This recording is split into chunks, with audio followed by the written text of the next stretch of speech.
to keep me company.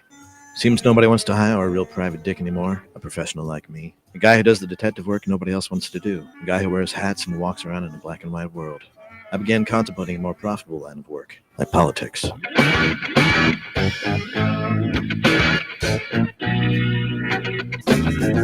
are the show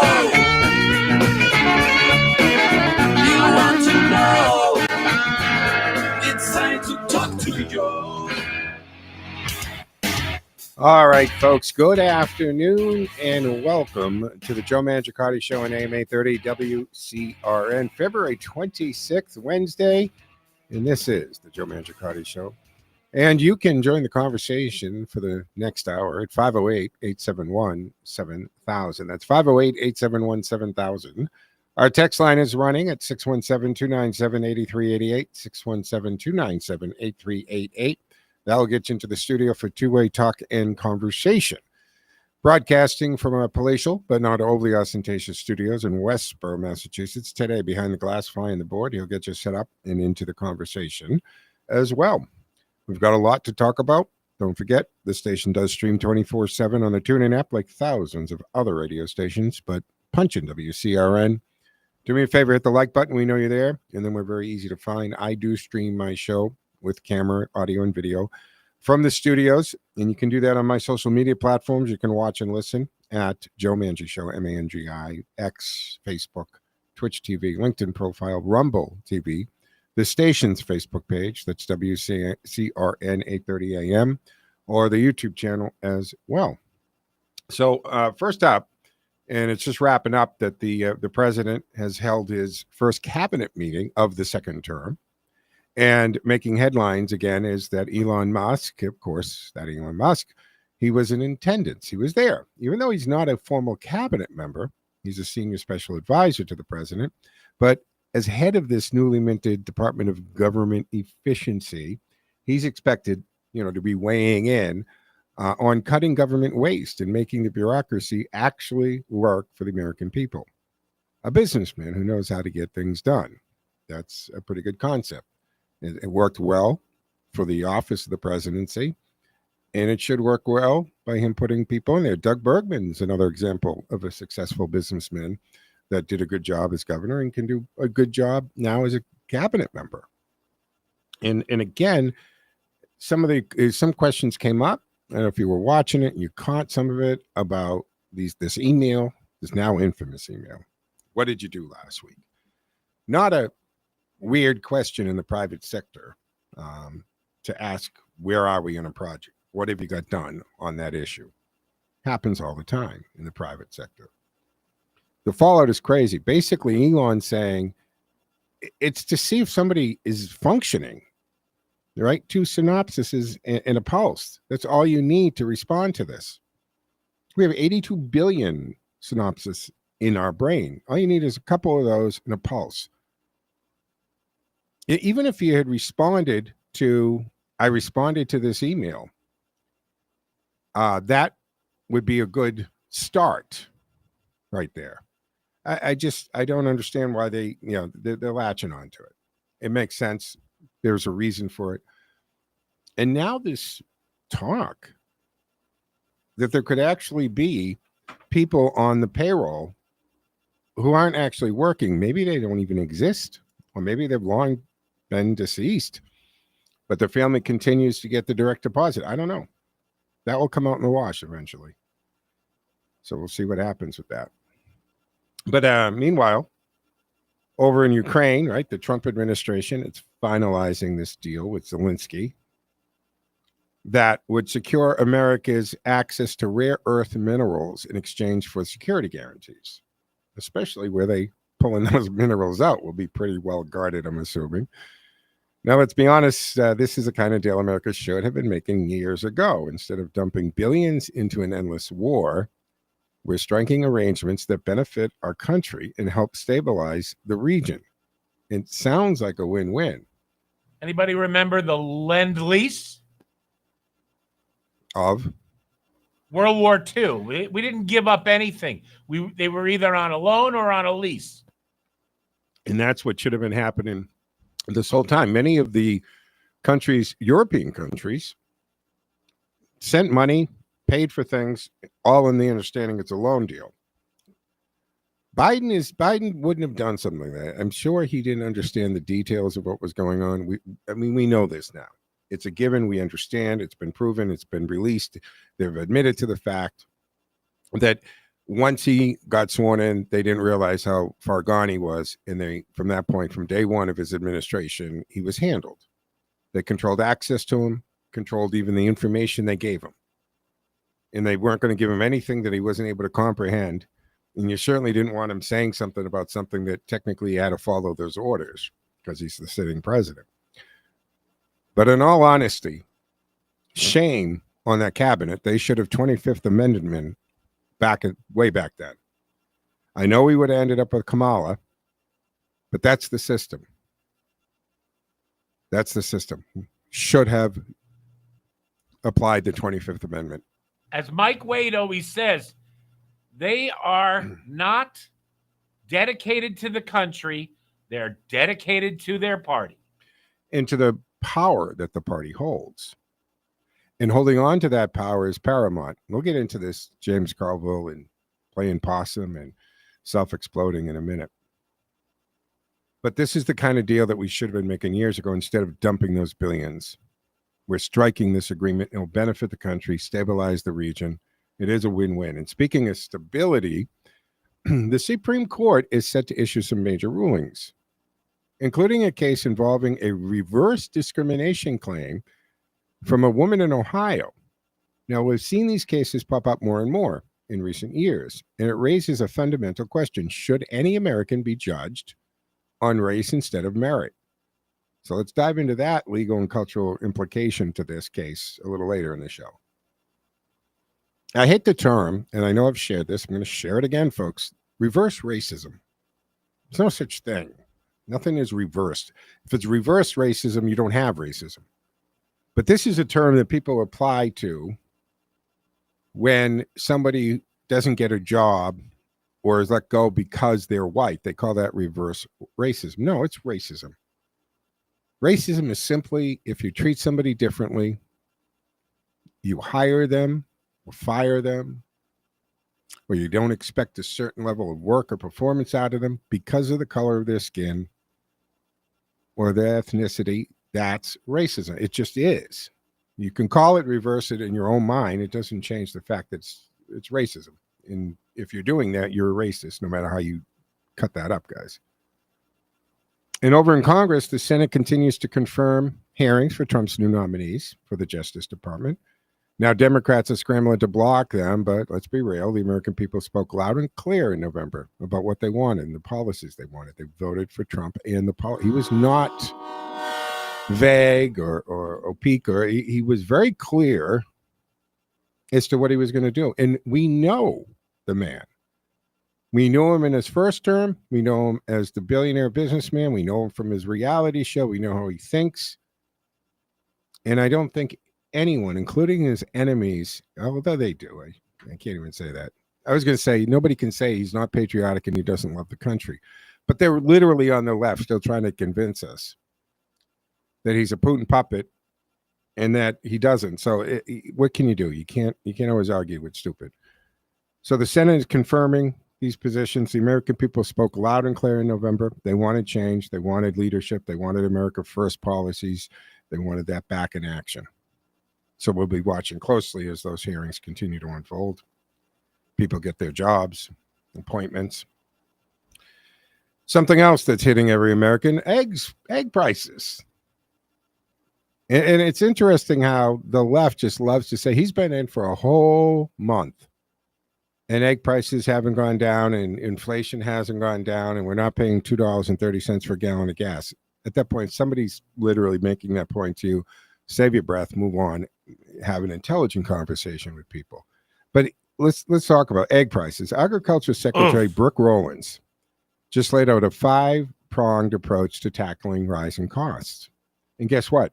Unlike the previous administration, which did nothing but let prices skyrocket, the Trump administration is actually taking action. They're investing $1 billion into fighting avian flu, boosting financial relief for farmers, and cutting unnecessary red tape on egg producers Translation, less government interference and more affordable food on your table. Imagine that. Now, this avian flu, which came in, well, it's come in over the years. It came in back in the Obama-Biden administration, actually. But the Biden administration, one of his, I'm not going to quote her position. I don't recall exactly what her position is, but she's apparently had the authority to order the slaughtering of millions of chickens. I worked this out the other day. I didn't realize I was going to go here, but I did the average chicken, right, weighs between 4 and 6 eggs a week. So let's call it 5 eggs a week. 1 million chickens, that's 5 million eggs a week. You divide that by the 52 states, you're getting down to several 100,000 eggs have come off the market in your state. No, not because these chickens were infected. They ordered the execution of these chickens, the slaughtering of these chickens, because they were in the same state or vicinity of a chicken that tested positive. Not to mention the mysterious chicken farm fires that popped up over the last few years. I don't know if anyone's been watching that. But the point is, we are millions of chickens down from what the population was a few years ago, and that's obviously going to affect the production. And when you compound that with the cost of running a farm, shipping the eggs, it takes more money not to produce the egg from the chicken, but to move the eggs across the country. Meanwhile, in New York City, Mayor Eric Adams is trying to weasel his way out of a criminal charges by claiming prosecutorial misconduct. So it's funny how these politicians love to wield government power against their enemies, but when the table turns, suddenly it's unfair. And we'll break down some of what that means. Finally, let's talk about Trump's latest move that the media is losing their minds over. His AI-generated video showcasing Trump Gaza. Now, whether you love it or hate it, you've got to admit that's peak Trump. And the video shows Gaza transformed into a modern-day metropolis, complete with skyscrapers, economic development, and, of course, a golden statue of Trump himself. The left is outraged, but let's be honest, if anyone can turn a disaster into an opportunity, it is Trump. We'll talk about the implications of this and whether America should play a role in Gaza's reconstruction. But we're going to take our first break here on the Wednesday edition of the Joe Mangiacotti Show. Stick with us, 508-871-7000. Back in 2 and 10, folks.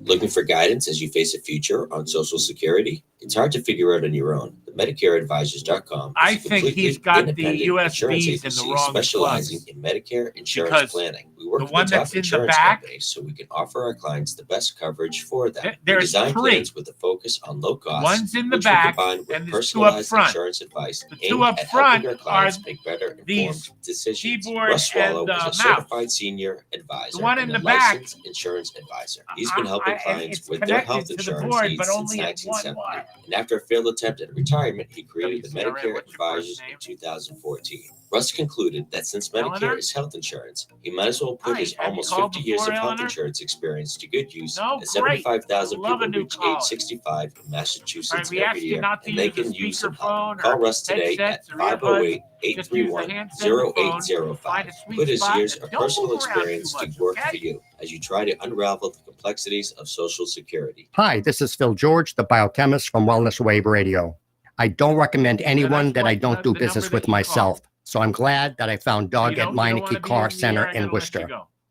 Since Meineke is a national company, the warranty will be honored by other Meineke shops nationwide. Just call 774-530-9009 or schedule an appointment online. Meineke, 661 Park Avenue, Worcester, keeping your wheels on the road. Polar Park is the place to play, so treat yourself to a private suite at the best ballpark in AAA. Suite rentals are the best way to enjoy a fully catered and climate-controlled experience at the park. Whether you choose to watch the game from inside of the suite or out in your seats, it's the ultimate experience for a special occasion. Visit WooSox.com or call 508-500-8888 to reserve your suite today. All right, folks, welcome back to the second segment here in the Wednesday afternoon edition of the Joe Mangiacotti Show on AM 830, WCRN Radio Central. 508-871-7000 to join the conversation. That's 508-871-7000. I did want to talk about this. I just got to mention it quickly yesterday, and I ran out of time. So let me do this now. So, again, accountability is the big word, right? This is what we're seeing across. Doge is doing this, and this is pretty much the theme to this administration. Kelly Loeffler, the new head of the Small Business Administration, the SBA, she had walked into her office, took a look around, and asked the question, we've all been wondering, where is everybody? Majority of our government buildings, whether they're owned by the government or they're under very lucrative leases, are empty. We're talking about a very, very small percentage of federal employees actually showing up to these offices. If you back out the security and maintenance people, it's almost nothing. She found 90% of her staff working from home in an agency that's supposed to be helping small businesses get back on their feet. We just had a once-in-a-century pandemic, folks. And what did she do? She ordered them back to work, as is Elon Musk and Donald Trump across the board here. Well, she went in and she posted a video of her in the empty offices and so forth, and she posted this thing, and it went viral, 17 million views and counting. Even Elon Musk chimed in with no one at work, but here's the update. It worked somewhat. In the past 24 hours, Loeffler has reported a major turnaround. 80% of the SBA employees are now back in their office. That's what real leadership looks like. It also shows you that they would have simply come back if the previous chief in the previous administration had said, go back to work. That's what it took. Those that don't want to come back to work can make the arrangements. They can move on with their careers or whatever they want to do. But it doesn't stop there. Over the weekend, the Office of Personal Management, the OPM, sent out an email, the one we've talked about in reference. What did you do last week? Federal employees are now required to submit 5 bullet points detailing their accomplishments each week. And if they don't respond, they could be out of a job. Musk, now heading Doge, has made that clear. If you don't reply, it's considered a resignation. Think about that for a second. Actual accountability again in office. Now, there are going to be some cases. The person maybe was on vacation and the timing sucks or whatever. But if you're not seeing your work email for a whole week in the work day, something is different. Something's wrong. You're just not working, but you're allowing that check to be deposited. Because these people aren't getting, they're not cutting checks. You get that, right? This is all ACH transfers each week or every 2 weeks or whatever they're doing it into a predetermined account. So these actions align with Trump's border mandate for federal employees to return to work in person, aiming to cut inefficiencies, ensure tax dollars that they're being well spent. So most small businesses don't have the option of working remotely.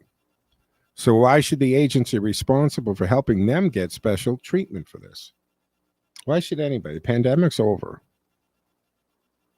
And the thing about it, prior to the pandemic, remote working and working from home was picking momentum up as a viable alternative, or split work weeks. There were jobs, I have nieces who's even before the pandemic, they went 100% remote from work. But prior to that, they spent 2 or 3 days at home, 2 or 3 days in the office. They alternated each week. Before the pandemic, before there was a reason, it was just the way they did it. Now, my nieces liked it because they have small children and it saves on childcare or, putting pressure on my sister to be the caretaker while they're at work. So there was movement for this, but this seems to be a situation where people are taking advantage. And now you're taking this not everybody here, but a lot of these federal employees are taking this attitude. I don't want to come back. I like this. But that's not how you were hired. That's not the job. You can't change what the job is. or how you do the job. That's not up to you to make that decision. And then, of course, you got the jamokes who are posting during work hours, sitting on balconies with beautiful views, or sitting literally in the bathtub, a bubble bath, with a laptop and a beverage, and posting working from home today or something. That's just not the smartest move, guys. So the SBA manages billions in taxpayer money. So shouldn't we expect them to show up for work like the rest of us? It's a lot of responsibility. And we're seeing how money went back to the Project Veritas, the undercover there.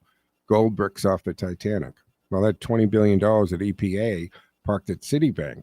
There's a good stack of gold bricks right there. Government employees have been getting away with this for too long. The pandemic ended, but the work from home excuses never did. It's just done. Now, I've people online, people have messaged, well, people moved. They moved. Once they started working in pandemic, they got out of the expensive area there, the DC area or wherever the federal building was. They moved further out, more affordable. That's fine. But the government didn't ask you. The taxpayers didn't ask you to do that. We didn't say that's cool. You're always going to be able to do that. You made that decision. And if you weren't able to understand, I may not be able to work from home for the rest of my career, that's really on you. So move back, or I don't know. That's not our problem. That's your problem. You got into that. Lawfully didn't make excuses or form a committee. She just took some action. Get back. She is leading by example there. She's donating her $200,000 salary, just like she did as a senator. You don't see a lot of bureaucrats doing that. She was confirmed with bipartisan support, which means even some Democrats see the value of having a real leader in the SBA. I made the mistake of sharing a meme on my personal Facebook page instead of keeping it on the show page. And it was pretty much said, AOC went in broke and now she has some money. And people, oh, where's the source? How much is she? You're missing the point. If the point of that meme in using AOC is about the systematic process here that people go into Congress, either low net worth or actually a negative net worth. And in 2 or 3 terms, they have a 7 or 8 figure, in some cases, 9-figure net worth. And they have stock trades that make the biggest hedge fund managers jealous. Warren Buffett jealous. When they're getting returns that no S&P index or hedge managers ever get. And you have to ask why. How? How are they so incredibly good at picking stocks all of a sudden with no history whatsoever of it? So on that, to those that concentrated on that meme and nitpicked how much she's actually worth and so forth, you're playing chess. The rest of us are playing checkers. You missed the whole point there. This is a case like Trump does, like she did as a senator. She made money in the private sector. She came into office to do public service with wealth behind her. So she didn't become a senator, and she certainly didn't become the SBA chief for the money. And that's kind of what the founding fathers envisioned. Let's put it this way. They didn't envision what we have today. It was beyond their comprehension to think about somebody doing 30, 40 years in Congress. The intent was a citizen Absolutely. legislature. Citizen legislature. You were supposed to take time out of your farm or your law practice, your store, whatever it is you did to make your fortune in those days. And it was an obligation, and it was a nuisance. And don't forget, you didn't get the red eye. It could take you weeks and maybe months, depending where you're coming in the country, to get to DC. You did your time, you did your term, and then you went back to your farm or your business and your family. Because there was no big salary, there was no special medical coverage, there was no incredible pension, there was not all the benefits that come. Which is why I support the bill that's been introduced from time to time. The Congress enters the same federal pay level that federal employees do, and they get the same medical coverage everyone else does. They don't get the special Cadillac version for Congress. And they get Social Security like everyone else. So why do these stories matter? 17 million views on social media. That struck a nerve. People are fed up with the government waste. The average American is back at work, if they still had work to go back to. And they're trying to make ends meet. So why is the government still playing by these different rules? We should have snapped back to pre-pandemic rules, and that includes election laws. Elon Musk's reaction when one of the biggest names in business calls out government efficiency, it does matter too. And we've got not just Elon Musk, now you got Jamie Dimon, JP Morgan. He's talking about Doge is a great thing. The efficiency is going to kill the government. And he was one of the first private sector people to say, enough, back to the office. Will other agencies follow that lead? And what's next? Holding agencies accountable for how they spend our money? Now, there's a real thought. That's the whole purpose of Doge, guys. If we can fix the culture of entitlement in government in those offices, maybe we can start fixing the bigger problems in Washington. So this, my friends, is what leadership looks like. And it's about time we had someone in government who treats the job like a job, not a taxpayer-funded vacation. So here's what I want to hear from you. Should more government agencies follow Loeffler's lead and bring employees back in person? And what other changes need to happen to hold government accountable? Call in and let's talk about it. 508-871-7000 to join the conversation. That's 508-871-7000. Text line is running at 617-297-8388, 617-297-8388. We'll get you into the studio for two-way talking conversation. And we'll come back after the break with the second half of the Wednesday edition of the Joe Mangiacotti Show. Back in 2 and 10, folks.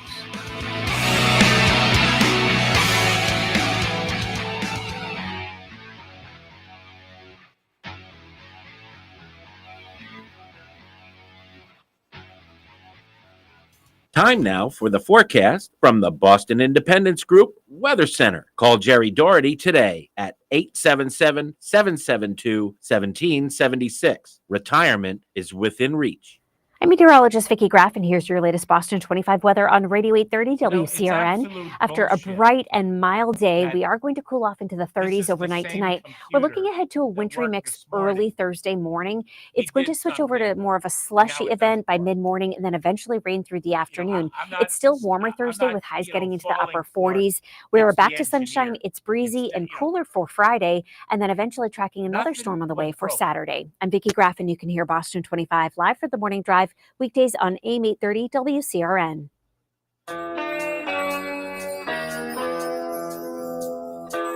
More live and local radio is next. Stay tuned to Radio Central 830 WCRN. Looking for guidance as you face a future on Social Security? It's hard to figure out on your own. MedicareAdvisors.com is a completely independent insurance agency specializing in Medicare insurance planning. We work with the top insurance companies so we can offer our clients the best coverage for them. We design plans with a focus on low costs, which we combine with personalized insurance advice aimed at helping our clients make better informed decisions. Russ Swallow is a certified senior advisor and a licensed insurance advisor. He's been helping clients with their health insurance needs since 1970. And after a failed attempt at retirement, he created the Medicare Advisors in 2014. Russ concluded that since Medicare is health insurance, he might as well put his almost 50 years of health insurance experience to good use, as 75,000 people reach age 65 in Massachusetts every year, and they can use some help. Call Russ today at 508-831-0805. Put his years of personal experience to work for you as you try to unravel the complexities of Social Security.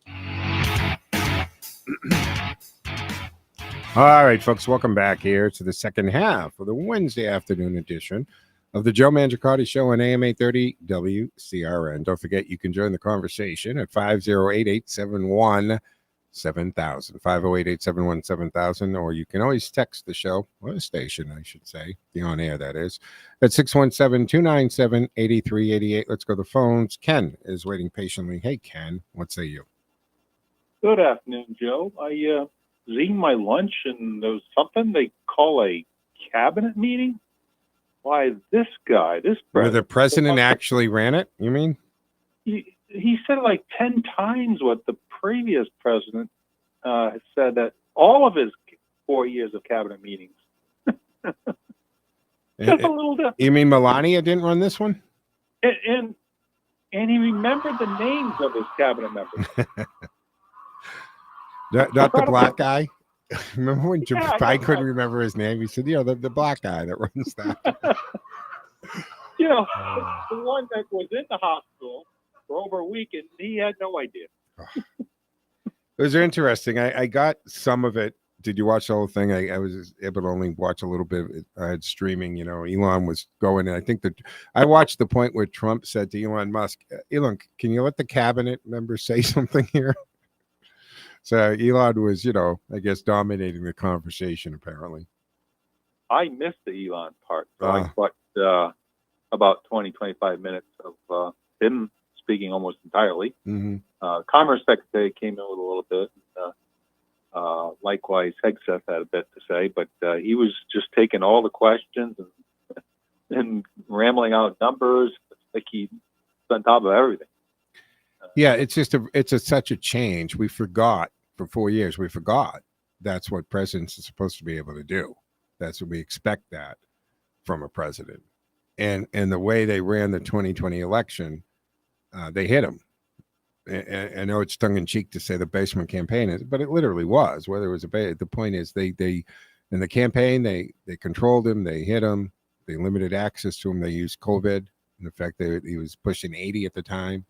And he was a high-risk group to keep everybody away. But now they admit it, right, Ken? They swore, and once he got in there, they said, oh, God, we can't. We got to control who gets to talk to him. Who said we can't let everybody see him. I mean, the classic thing, folks, is the Easter egg. When the Easter bunny, literally jumped between him and people, waved arms and pulled them away. I mean, that looked like you're going to visit your grandpa in the home with dementia, and he got too close to the road or the parking lot. And the media let this happen. Which one of his relatives had the bunny outfit? Yeah, that was a good question. And I was that a Secret Service agent, or was it somebody from the communications department? Must have been Jill. Yeah, no, Jill wouldn't have moved that well. I think Hunter couldn't have been Hunter because he was in the background, but it was somebody. It could have been a Secret Service agent, but it was somebody who was given the orders. Don't let him get into a conversation. Yeah, it couldn't have been Hunter. He was in the library. With Mr. Plum and the candlestick. Now, you mentioned that we're used to Trump, but he's at a faster. He knows more than he did 4 years ago.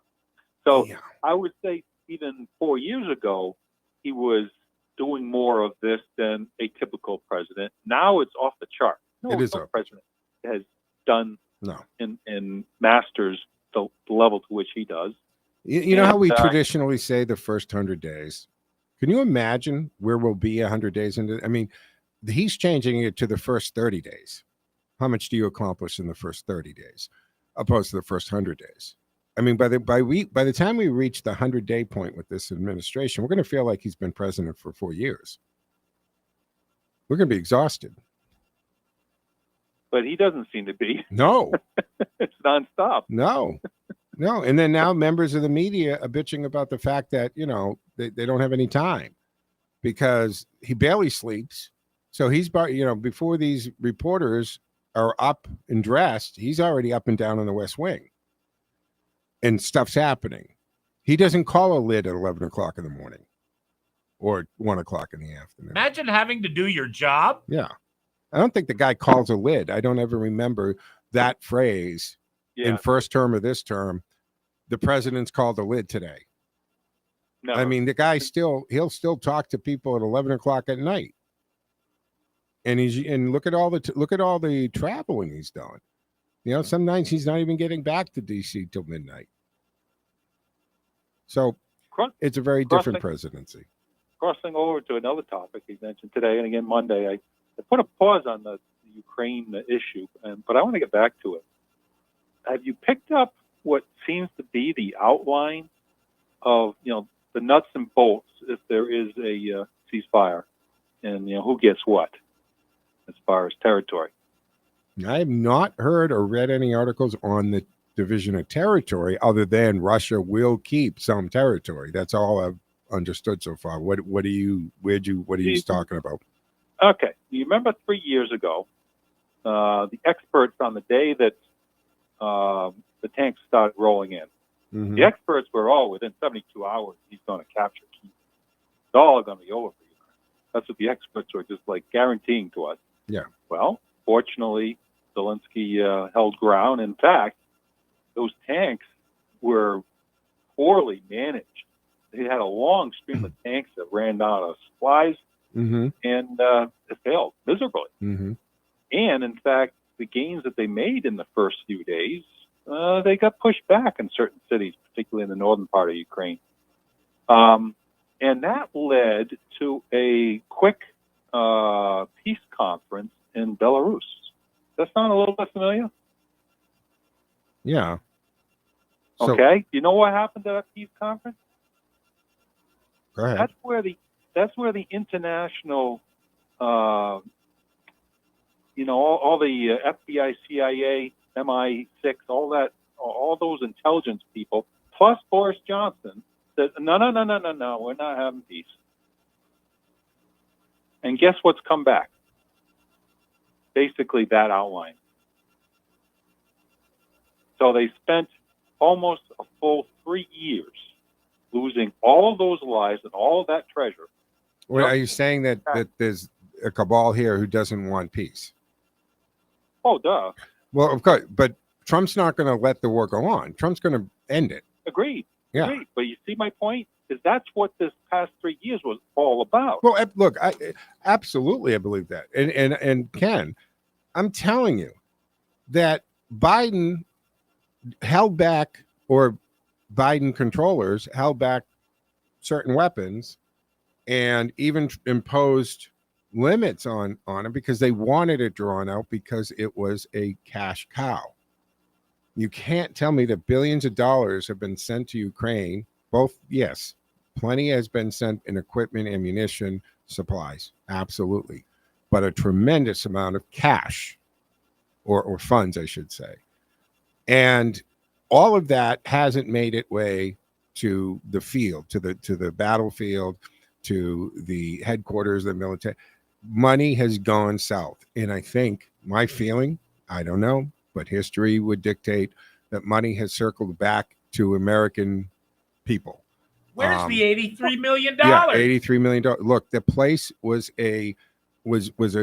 known worldwide as corrupt. I mean, that's why Barack Obama set up the anti-corruption task force in 2014, the same year that these retroactive pardons go back to.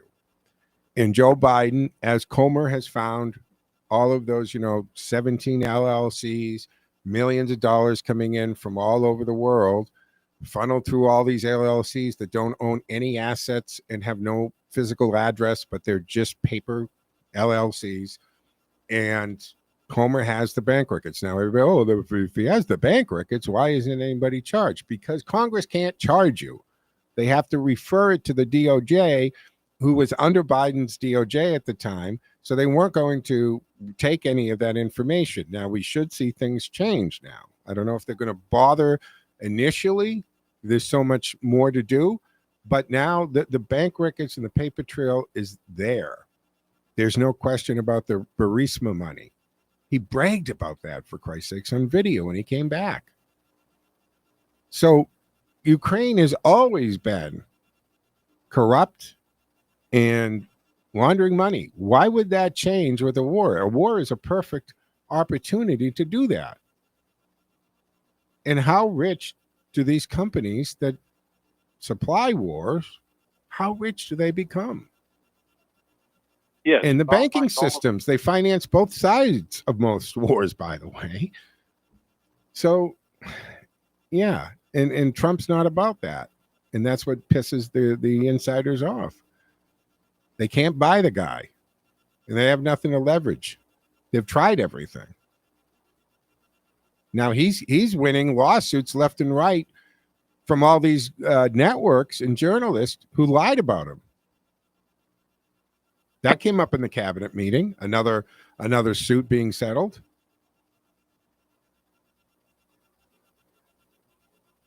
Yeah, I think speaking of the CBS, yeah, I don't think it's been settled yet. No, it's going to be settled. It's going to be settled. Probably their news division isn't going to exist by the end of the year. That's speculation. Yeah, look, I mean, NBC doesn't even want MSNBC. It's for sale. And CNN just dropped Joy Reid and 3 others. And I mean, and the thing is, and I've said this all along, the people who are just out of line, don't have their facts together, just lying about Trump and ranking on Trump, yeah, there's a problem with them. But it's the news directors and publishers that are the problem. News directors who allow this to happen or even encourage it, I don't know, but fix it. If you got somebody, I mean, when you got your prime person on CNN getting maybe 500,000 views and the same time slot at Fox is 2.3 million, you know, maybe it's time you try this fair and balanced crapola. But I have no sympathy. They've decided this is the way they want to go. And if they go out of business, it's on them. Maybe Elon Musk can start picking these things up for a song. Final thought before I let you go, Ken. We're against the clock. I'm just praying that the peace is found, and he's successful in reaching it. And me too. And I think that there's a Nobel Peace Prize in Trump's future, if all things being equal. All right, folks, we're going to take a third and final break here on the Wednesday afternoon edition of the Joe Mangiacotti Show on AM 830 WCRN. Stick with us. I'll be back on the other side. That's 2 and 10, folks.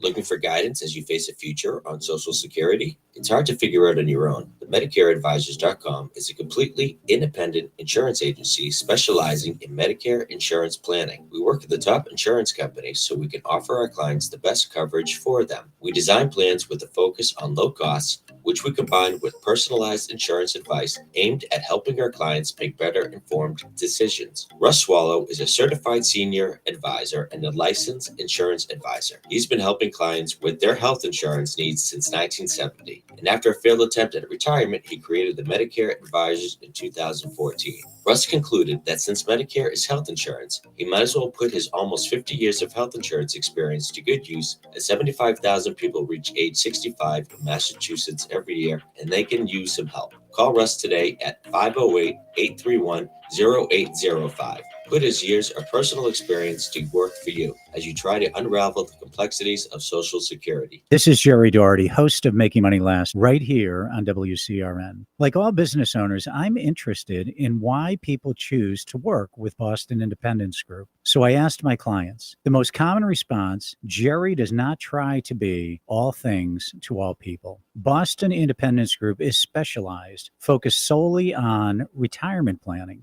My customers enjoy the difference. We do one thing, and we do it exceptionally well. Help other people live better in retirement. That's it. If you're ready to retire or making plans to retire, we can do for you what we've done for hundreds of other retirees throughout New England. Live better in retirement. Just give me a call. I'll show you how. My toll-free number is 877-772-1776. Again, that number is 877-772-1776. And you can visit us on the web at bostonindependencegroup.com. bostonindependencegroup.com. All right, folks, welcome back to the third and final segment here on the Wednesday afternoon edition of the Joe Mangiacotti Show on AM 830 WCRN. You can join the conversation for the remainder of the hour at 508-871-7000. 508-871-7000. Couple of stories I wanted to touch on. One here is this TikTok user. It's like, was it Judge Deneen does the stupid criminal thing? So TikTok user by the name of Sarah Croberts, who for some reason, and only reasons that she can explain, I guess, decided to self-incriminate herself on camera. Openly admitted that she hasn't paid taxes in 8 years. Yes, you heard that right. Self-proclaimed social media genius not only bragged about being a tax dodger, but also went on to call for the assassination of Elon Musk, the head of the Department of Government Efficiency, DOGE, right?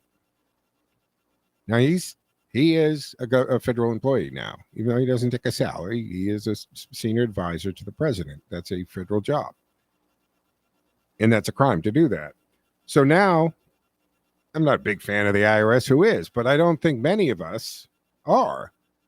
But if there's one thing you don't do, it's wave a big red flag in front of the government, especially the IRS, and dare them to come after you. And sure enough, U.S. Attorney for the District of Columbia, Ed Martin, he took notice of this particular post, dropping a comment that suggests that she might have a serious legal reckoning coming her way. I mean, he basically said, oh, thanks for letting us know. I'll make a note of that. So what do they think, that when they post, only the people in their bubble get to see it? They don't think about it. Yeah, it's really incredible. So this is the perfect example of how completely unhinged some of these leftists have become on this.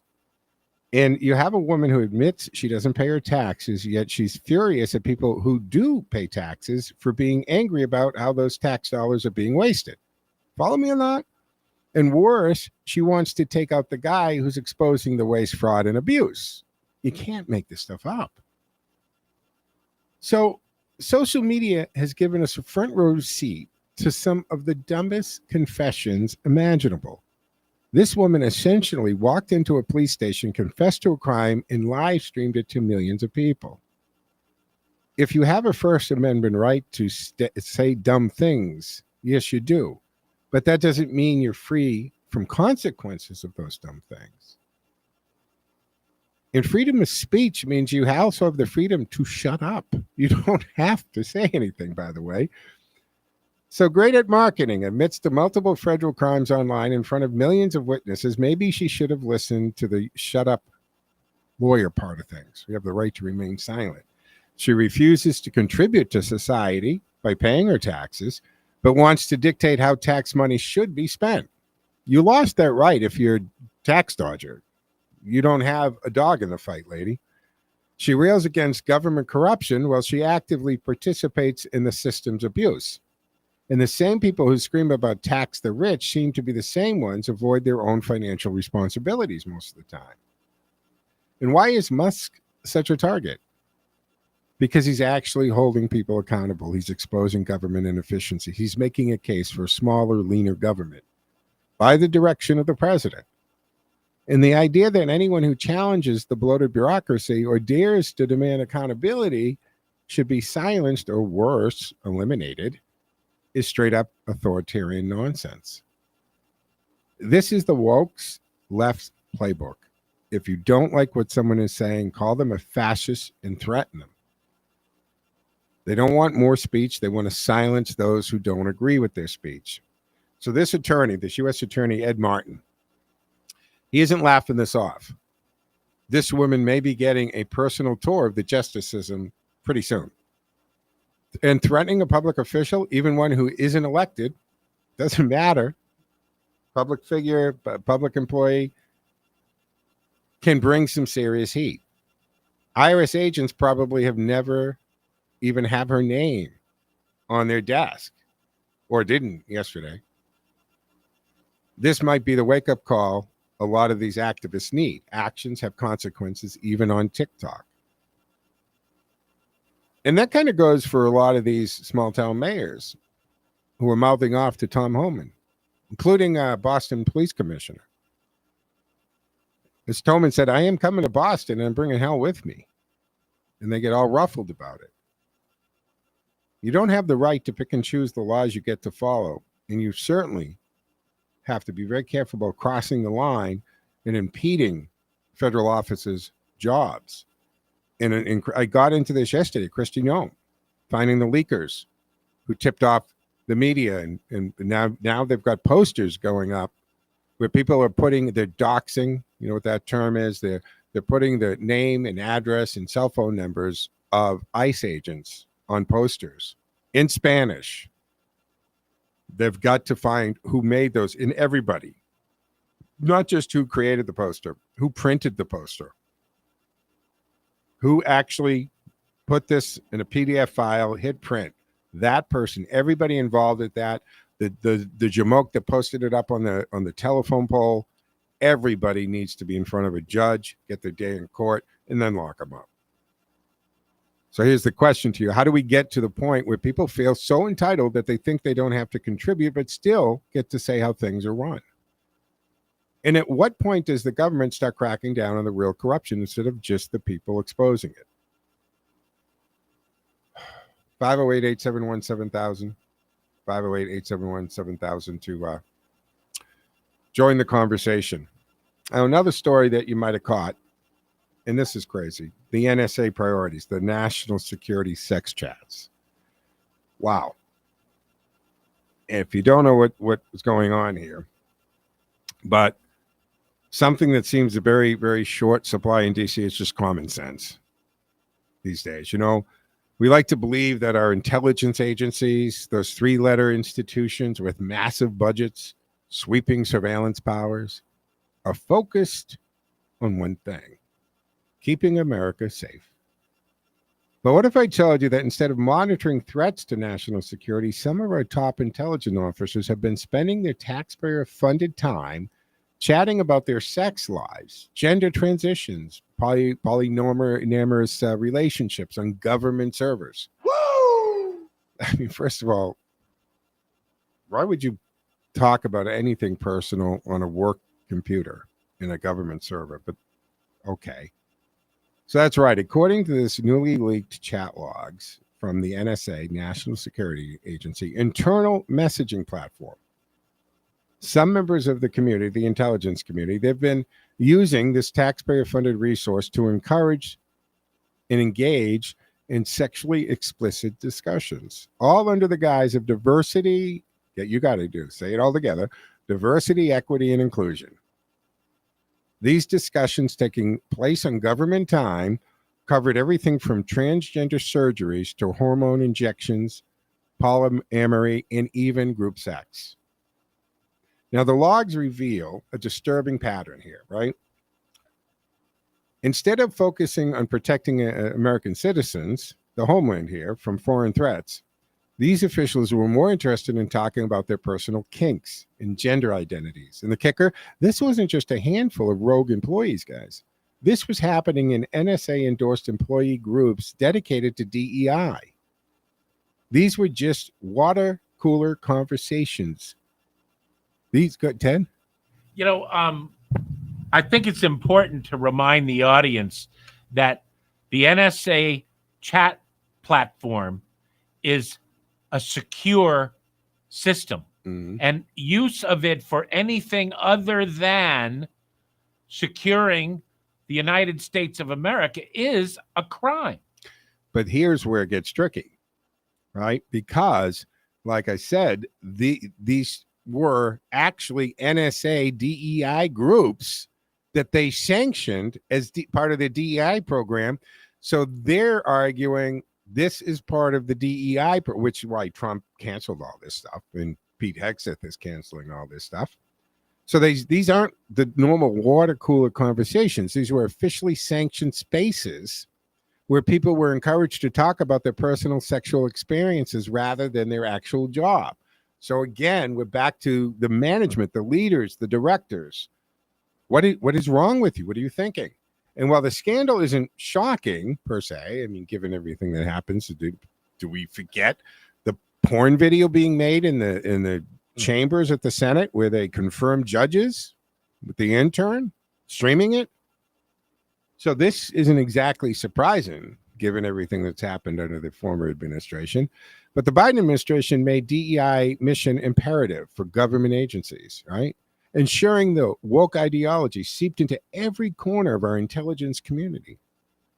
But now, under the Trump administration, and with Tulsi Gabbard as director of national intelligence, the house cleaning has begun, folks. The president has already issued an executive order ending DEI madness to our intelligence agencies, and Gabbard has promised that those responsible will be held accountable. And I take her for her word. I like her. I know she started a Democrat, but I like her, and I like what she says. There's some issues, yes, and that's what a lot of Democrats have with some of her positions. But the question remains, how many more government institutions are rotting from the inside with this kind of nonsense? What other agencies are wasting resources on gender activism while our national security suffers? And more importantly, how do we ensure that this never happens again? Well, getting rid of programs that foster this and encourage this is a good step. Now, that's not to say that you remove tolerance from the workplace. But that's not the job you have, is not to go there to explore your sexuality or your kinks. Or, I don't know, see if you can hook up with somebody or find somebody else with it. I mean, there are websites for that, but it should not be the National Security Agency's private secured server. There are plenty of apps you can do for this kind of crap. No problem. And that's where it should be kept to. All right, we're running against the clock here, folks. There's still a lot more that we could talk about. The SBA chief liked the fact that she got that going. And I think a lot of agencies are going to follow that. The TikTok rant, that was something unbelievable. But this is going to wrap up the Wednesday edition of the Joe Mangiacotti Show on AM 830 WCRN. Back tomorrow afternoon at 1 o'clock for the Thursday edition of the Joe Mangiacotti. Follow me on social media at Joe Mangi Show, MANGI. That's it. Joe out, folks. Frankie Boyer is up at 2 o'clock, so stay tuned for her.